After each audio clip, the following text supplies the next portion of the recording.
नमस्कार, आप देख रहे हैं 4 टीवी और आपके साथ मैं हूं प्रियंका सिंह। हमारे इस खास बुलेटिन में आप सभी का एक बार फिर से बेहद स्वागत है। बुलेटिन का आगाज करेंगे बड़ी और अहम खबर के साथ। दिल्ली से प्रधानमंत्री नरेंद्र मोदी ने आतंकवाद के खिलाफ भारत की कड़ी नीति को एक बार फिर दोहराया है। उन्होंने ऑपरेशन सिंदूर का उल्लंघन को लेकर के तमाम तस्वीरें रखी, उनका उल्लेख भी किया और कहते हुए उन्होंने कहा कि दुनिया ने हाल ही में देखा है कि भारत का सामर्थ्य क्या है। प्रधानमंत्री ने स्पष्ट किया कि भारतीयों का खून बहाने वालों के लिए अब कोई भी जगह सुरक्षित नहीं है। उन्होंने कहा कि आज का भारत राष्ट्रहित को सर्वोपरि रखते हुए हर जरूरी कदम उठाता है। उनके इस बयान को आतंकवाद पर भारत की रणनीति और कठोर रवैये के रूप में देखा जा रहा है।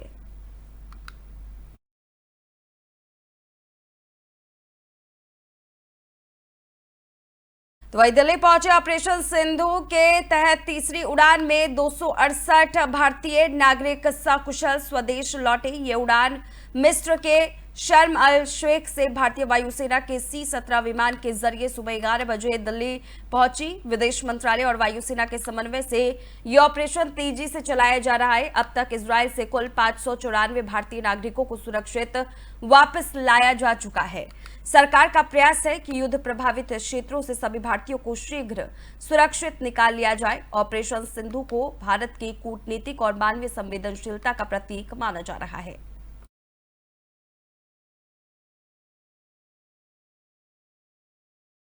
तो वहीं जम्मू कश्मीर के अनंतनाग में नेशनल कॉन्फ्रेंस के प्रमुख फारूक अब्दुल्ला ने ईरान इजरायल संघर्ष में सीज फायर को लेकर अहम बयान दिया। उन्होंने कहा कि अगर युद्ध विराम हुआ है तो वो अल्लाह का शुक्रगुजार है। उन्होंने जोर देते हुए कहा कि इस मामले में ना तो ईरान की तरफ से ना ही अमेरिका ने। फारूक अब्दुल्ला ने इसे वैश्विक दबाव का परिणाम बताया और कहा कि यदि इस संघर्ष जारी रहता तो इसका असर पूरी दुनिया पर पड़ता। उन्होंने कहा कि अमेरिका पर अंतर्राष्ट्रीय समुदाय का दबाव पड़ा और उसी का नतीजा है कि अब शांति की ओर कदम बढ़े हैं।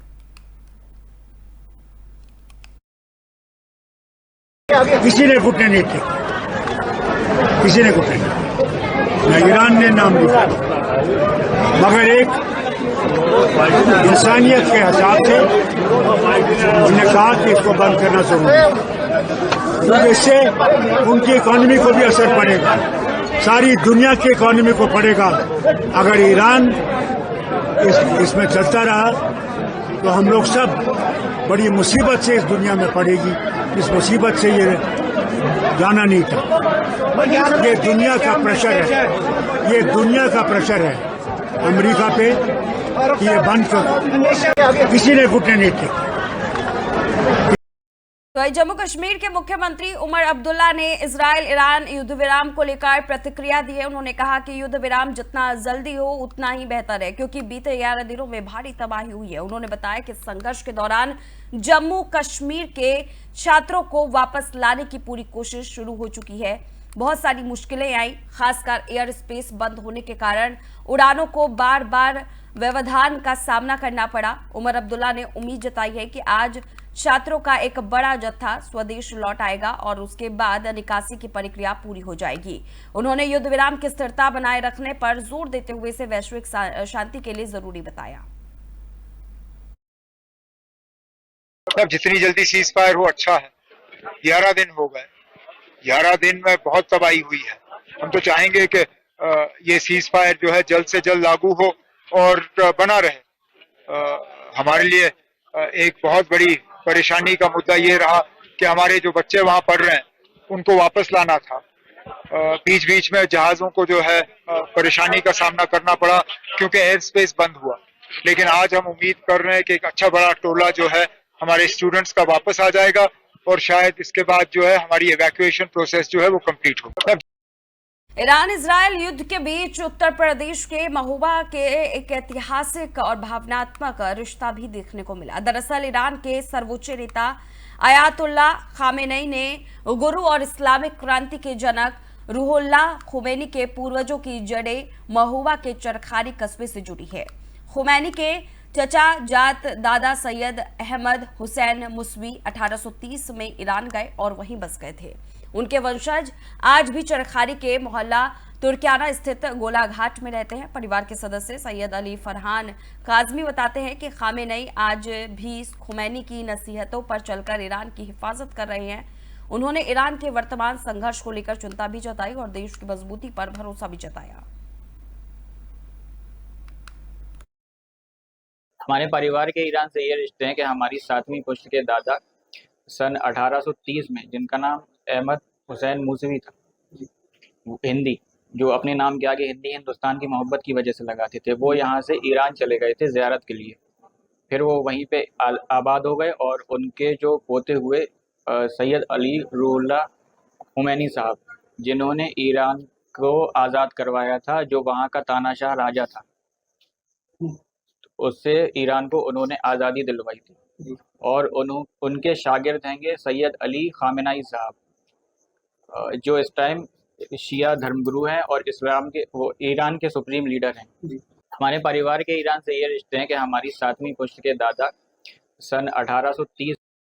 वहीं महाराष्ट्र के नासिक में भारी बारिश के चलते गोदावरी नदी उफान पर आ गई है, जिससे शहर में बाढ़ जैसे हालात बन गए हैं। नदी का जलस्तर तेजी से बढ़ने के कारण कई ऐतिहासिक मंदिर और घाट पूरी तरह से जलमग्न हो गए हैं। प्रशासन ने नदी किनारे रहने वाले लोगों को सतर्क रहने की अपील की है और राहत दलों को तैनात कर दिया गया है। घाटों पर जल भराव से पूजा पाठ और धार्मिक गतिविधियां भी बाधित हो गई है। स्थानीय लोगों से कहा गया है कि वे नदी के पास ना जाए और प्रशासन के दिशा निर्देशों का पालन करें। मौसम विभाग ने आगामी 24 घंटों में बारिश की चेतावनी दी है। हालात पर जिला प्रशासन की लगातार निगरानी बनी हुई है।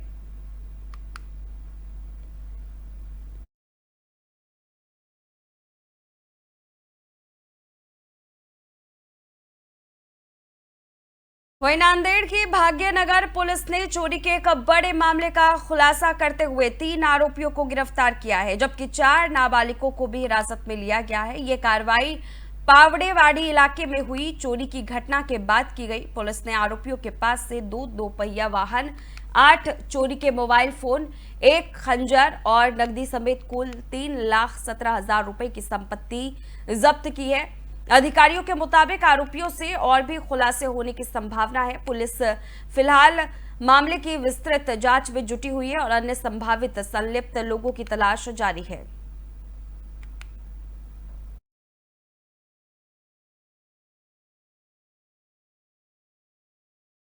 कर्नाटक में लोकायुक्त की टीम ने राज्य भर में बड़े पैमाने पर छापेमारी की है। बीबीएमपी, चिकमगलुरु टाउन नगर पालिका, अनेकल टाउन नगर पालिका समेत कई विभागों के अधिकारियों के ठिकानों पर यह कार्रवाई की गई। छापेमारी के दायरे में बेंगलुरु, शिवमोगा, चिकमगलुरु, अनेकल, गडल, धारवाड़ और कालाबुरागी जैसे जिले शामिल हैं। अधिकारियों पर भ्रष्टाचार और अनियमितताओं के गंभीर आरोप है। फिलहाल लोकायुक्त की टीम दस्तावेजों की जांच में जुटी हुई है और अधिक विवरण का इंतजार किया जा रहा है। राज्य सरकार ने स्पष्ट किया है कि भ्रष्टाचार के खिलाफ सख्त कार्रवाई जारी रहेगी और दोषियों को बख्शा नहीं जाएगा।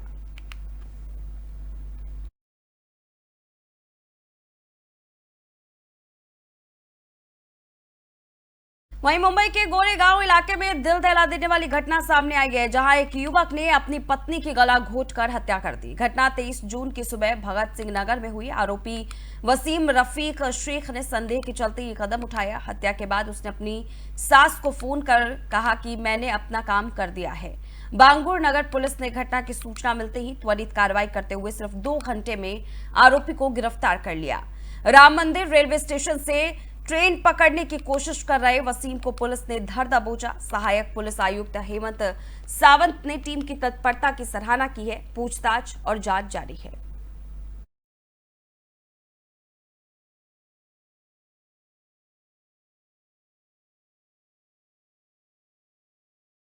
वहीं महाराष्ट्र के पालघर जिले के विक्रमगढ़ स्थित डोलहारी बुद्रुक गांव में आज भी विकास की बुनियादी सुविधाएं नहीं पहुंची है। आदिवासी इलाके के लोग बारिश के मौसम में लकड़ी के अस्थायी पुल से जान जोखिम में डालकर आवागमन करते हैं। ग्रामीणों ने खुद ये पुल बनाया है ताकि अस्पताल, स्कूल और बाजार तक पहुंच सके। बारिश के दौरान तेज बहाव से इस लकड़ी के पुल से गुजरना बेहद खतरनाक हो जाता है, जिससे जान गंवाने का खतरा बना रहता है। सरकार भले ही विकास की बड़ी योजनाएं चला रही हो, लेकिन ये गांव आज भी इन योजनाओं की पहुंच से बहुत दूर है। स्थानीय लोग मूलभूत सुविधाओं की मांग कर रहे हैं, लेकिन अब तक सुनवाई नहीं हुई।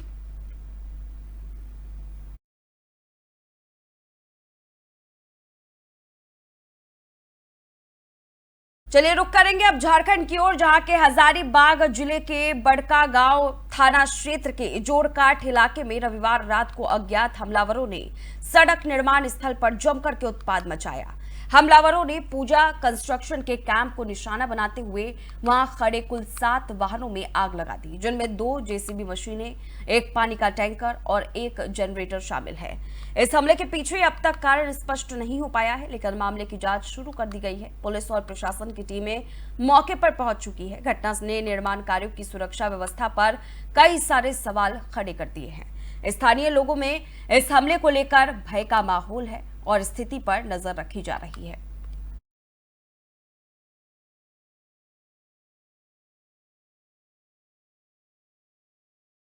तो वही उत्तर प्रदेश के अलीगढ़ में देहली गेट थाना क्षेत्र के रेलवे रोड स्थित एक साड़ी की दुकान में भीषण आग लग गई। प्रारंभिक जांच में आग लगने का कारण शॉर्ट सर्किट बताया जा रहा है। घटना के बाद इलाके में अफरा तफरी का माहौल हो गया।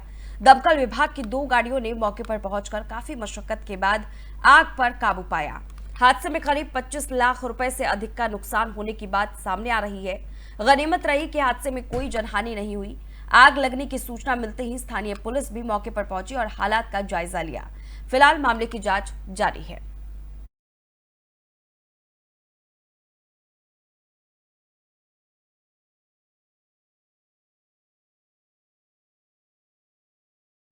विज्ञान ने भले ही आज चांद और मंगल तक पहुंच बना ली हो, लेकिन प्रकृति के सामने आज भी मानव बेबस नजर आता है।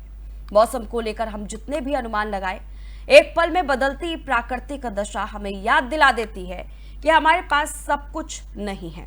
कई बार किसी अनजान सहयात्री से बातचीत की शुरुआत हम मौसम के जिक्र से करते हैं। क्या शानदार मौसम है, कितनी गर्मी है, या इस बार बारिश अच्छी होगी क्या?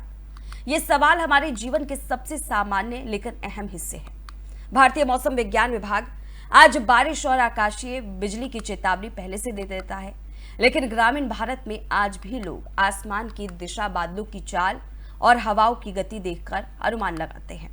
हालांकि अब यह अनुमान और विज्ञान दोनों ही प्रकृति की वास्तविक ताकत के सामने फीके पड़ते जा रही है, क्योंकि देश भर में पिछले कुछ दिनों में प्रकृति के कहर से कई लोगों ने अपनी जान गंवाई है, खासकर आकाशीय बिजली से। तो आज हम इसके प्रभाव, होने वाले नुकसान और इससे कैसे बचा जाए, इसके बारे में बात करेंगे। देखिए हमारी रिपोर्ट। वज्रपात सबसे ज्यादा घटने वाली प्राकृतिक घटना। वज्रपात वैसे तो दुनिया की सबसे ज्यादा घटने वाली प्राकृतिक घटना मानी जाती है।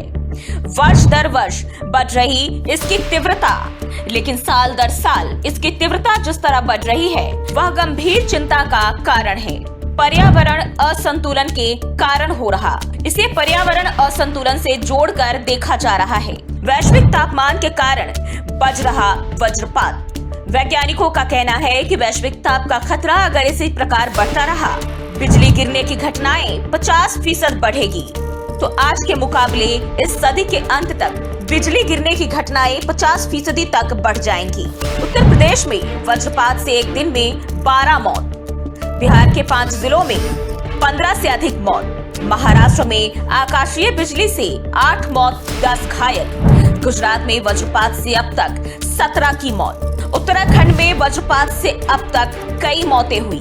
बरसात के साथ बढ़ा वज्रपात का खतरा, इसलिए बरसात शुरू होते ही देश के विभिन्न हिस्सों से वज्रपात की घटनाएं सामने आने लगती है।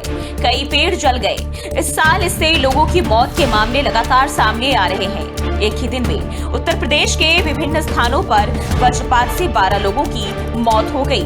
वहीं कुल मौत के आंकड़ों की बात करें तो 25 से 30 के आसपास है।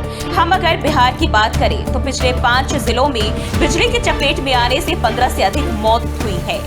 बेगूसराय में 5, दरभंगा में 4, मधुबनी में 30, सहरसा में 2 और समस्तीपुर में 1 शख्स की जान आकाशीय बिजली की चपेट में आने से हुई। अब अगर महाराष्ट्र की बात करें तो राज्य के विभिन्न हिस्सों में 8 लोगों की जानें गई और 10 लोग घायल भी हुए हैं। इनमें से अधिकतर मौत आसमानी बिजली गिरने के कारण हुई है। गुजरात में आकाशीय बिजली गिरने से 17 से अधिक लोगों की मौत हो चुकी है। वहीं उत्तराखंड में बारिश के दौरान बिजली की चपेट में आने से कई लोगों की मौत हो गई। वज्रपात के प्रभाव, आकाशीय बिजली गिरने के कई प्रभाव हो सकते हैं। अब अगर इसके प्रभाव की बात करें तो आपको बता दें कि आकाशीय बिजली गिरने के कई प्रभाव हो सकते हैं।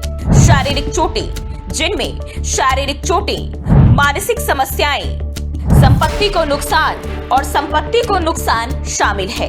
इससे बचाव की अगर बात करें तो जिस तरह से मौसम विभाग ने चेतावनी दी है कि आने वाले दिनों में भी आकाशीय बिजली गिरने की संभावना है, इसलिए सतर्क रहने की जरूरत है। तो आपको बता दें कि आकाशीय बिजली गिरने से बचने के लिए कुछ उपाय किए जा सकते हैं, जैसे पानी से दूर रहें, तूफान के दौरान घर के अंदर रहें, खिड़कियों और दरवाजों से दूर रहें, धातु की वस्तुओं, पेड़ों और ऊंची इमारतों से दूर रहें, इलेक्ट्रॉनिक्स उपकरणों के प्लग निकाल दें, खुले मैदानों में या पेड़ों के नीचे शरण ना लें, समुदाय को जागरूक करें। इसलिए वज्रपात एक ऐसी प्राकृतिक आपदा जो हर साल सैकड़ों लोगों की जान लेती है। विज्ञान चाहे जितने भी तरक्की कर ले, प्रकृति की शक्ति के आगे आज भी इंसान असहाय नजर आता है। आकाशीय बिजली सिर्फ एक पल का तांडव होती है, लेकिन उसका असर जीवन भर का दर्द छोड़ जाता है। इस साल देश के कई राज्यों, जिनमें उत्तर प्रदेश, बिहार, महाराष्ट्र और गुजरात में आकाशीय बिजली की चपेट में आकर कई लोगों की मौत हो चुकी है। वैज्ञानिकों का अनुमान है कि ग्लोबल वार्मिंग के चलते इस सदी के अंत तक वज्रपात की घटनाएं 50% तक बढ़ सकती है, जो और भी डरावना है। और दुनिया के देशों को भी चाहिए कि इस दिशा में मिलकर काम करें। लेकिन फिलहाल सतर्कता ही सबसे बड़ा बचाव है। तूफान के समय खुले स्थानों से दूर रहें, पेड़ों की छांव या धातु की वस्तुओं के पास ना जाए और घर में सुरक्षित स्थान पर रहे। याद रखें, एक छोटी सी सावधानी आपका जीवन बचा सकती है। वज्रपात सबसे ज्यादा घटने वाली प्राकृतिक घटना। वज्रपात वैसे तो दुनिया की सबसे ज्यादा घटने वाली। तो फिलहाल इस खास बुलेटिन में इतना ही। रुकेंगे एक छोटे से ब्रेक के लिए। ब्रेक के उस पार खबरों का सिलसिला जारी है।